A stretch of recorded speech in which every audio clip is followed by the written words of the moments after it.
op hierdie Vadersdag, maar ook sommer vir elke dag van die res van jou lewe vorentoe, bid ek graag soos Paulus vir die Efesiërs in Efesiërs hoofstuk 3, dat jy die hemelse Vader, jou hemelse Vader, persoonlik sal leer ken. Dat jy hom sal leer ken wanneer hy, soos wat Paulus daar sê, deur sy gees, deur die Heilige Gees, uit die rykdom van sy heerlikheid, uit die rykdom van alles wat God die Vader vir ons kan gee en doen, dat jy uit daardie rykdom innerlike krag sal kry, dat jy innerlik sterk sal word, want dit is tog waar 'n mens eintlik krag nodig het, want een of ander tyd raak almal van ons siek, dikwels terminaal siek, een of ander stadium kry ons seer, emosioneel, fisies, gaan ons deur spanningsvolle tye, ly ons verliese. Ons word nie altyd gevrywaar teen hierdie dinge nie, maar die gebed van Paulus is dat hierdie hemelse Vader vir jou dan uit die krag van die Heilige Gees, uit die diepte van sy rykdomme, vir jou innerlik sterk sal maak, sodat jy al hierdie dinge sal kan hanteer, en dit sal oorleef en kan groei daaruit.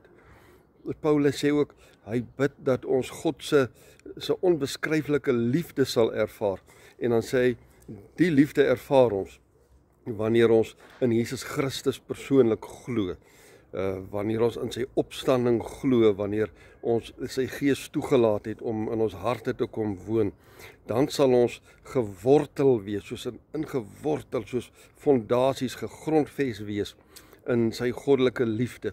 Ons sal uitvind hoe wyd en hoe ver en hoe hoog en hoe diep die liefde van God strek, God die Vader. Dit sal ons vind wanneer ons vir Christus persoonlik leer ken. 'n graf, daai 6 voet graf, is nie te diep vir God se liefde nie.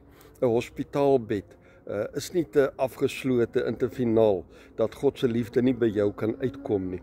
Die diepste depressie is nie te donker, en al voel jy hoe ver van God, jy's nooit in 'n te groot donkerte en te ver van God die Vader, dat hy vir jou kan kom ondersteun nie.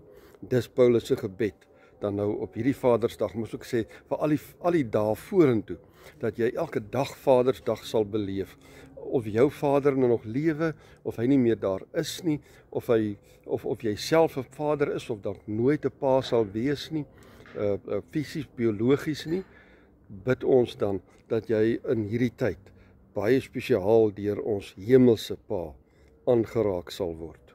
En dat wanneer jy hierdie liefde van God, wat so wyd en so ver en so hoog en so diep strek, dat jy dan sal uitvind, God die Vader is magtig om oneindig meer vir jou te doen, as wat jy kan dink, of as wat jy ooit sal bid om van hom te vra. Dit is wat Paulus in daai gedeelte sê. God die Vader kan vir jou oneindig meer doen. Partykeer dink ons eintlik klein oor God. Ons bid vir net nog 'n klein bietjie krag, net om hierdie een dag deur te kom, net hierdie een week.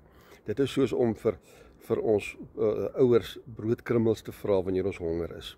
Nee, kom vra die volle brood, want hy kan oneindig meer vir jou doen, as wat jy self dink om van hom te vra. Dit is dan my wens en my gebed vir elkeen van julle op hierdie Vadersdag, maar soos ek sê, dat elke dag vorentoe ook vir jou 'n Vadersdag sal word, sodat wanneer jy weer bid, ons Vader, my Vader wat in die hemel is, laat u wil geskied, laat u koninkryk kom in die hemel en op aarde, maar ook hier in my lewe. Christus het ons hemelse Vader na aan ons gebring.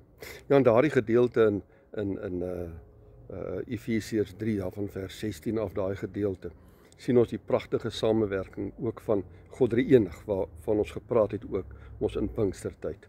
God die Vader, deur sy Gees, uit die rykdom van sy heerlikheid, julle die krag sal gee om innerlik sterk te word, deurdat julle in Christus se liefde gewortel en gegrondves sal wees. Dis my wens, dis my gebed vir julle. Gaan leef dit ook uit, gaan wees lief vir julle papas, julle vaders, gaan wees goeie papas en vaders, maar onthou, jou hemelse Pa, dis hy wat jou nooit sal verlaat nie, elke dag, elke Vadersdag met jou sal wees.